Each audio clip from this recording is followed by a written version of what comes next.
Here is Randy Dobnak. We're going to take a look at some highlights from his recent dominant start against the Rays. What are the Twins going to do with this guy? Doesn't fit into their rotation, doesn't really maybe not fit into the bullpen.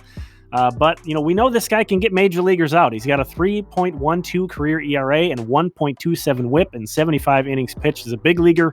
However, he did kind of fizzle out at the end of last year. 15 earned runs over his last 16 and a third innings pitched to end 2020. Having a great spring, though.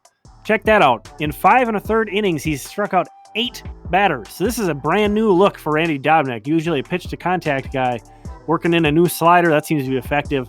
However, now that J. Happ is back, 2 innings pitched, 2 scoreless innings in his Twins debut this spring today. Great to see that. But now that he's back, that window for Dobnak being in the rotation closes. Here we have the Athletics Twins opening day roster projection 2.0. As expected, Dobnak not in the 5-man rotation. However, they also did not pencil him into the bullpen. I think could be that Dobnak's going to get a long relief role, but they don't see that happening over at the Athletic. Dan and Aaron. Jason R.R. Martinez of Roster Resource, which is housed by Fangraphs now, does have Dobnak penciled in as a long reliever in his projected opening day roster. So it'll be interesting to see what happens there. Kind of two sides of that coin. Dobnak, again, he's been effective against major leaguers, having a great spring. You could see why the Twins would want to bring him with the active roster. On the other side, if they keep him at the alternative site, they can keep him stretched out. It's really difficult to keep him stretched out in the bullpen on the active roster. So that's kind of the up and down. The X factor maybe is, what if the Twins want to go with the 6-man rotation? The nice thing is they're probably going to have that option, assuming everybody stays healthy through the end of spring. They could go with the 6-man rotation, keep Dobnak in there.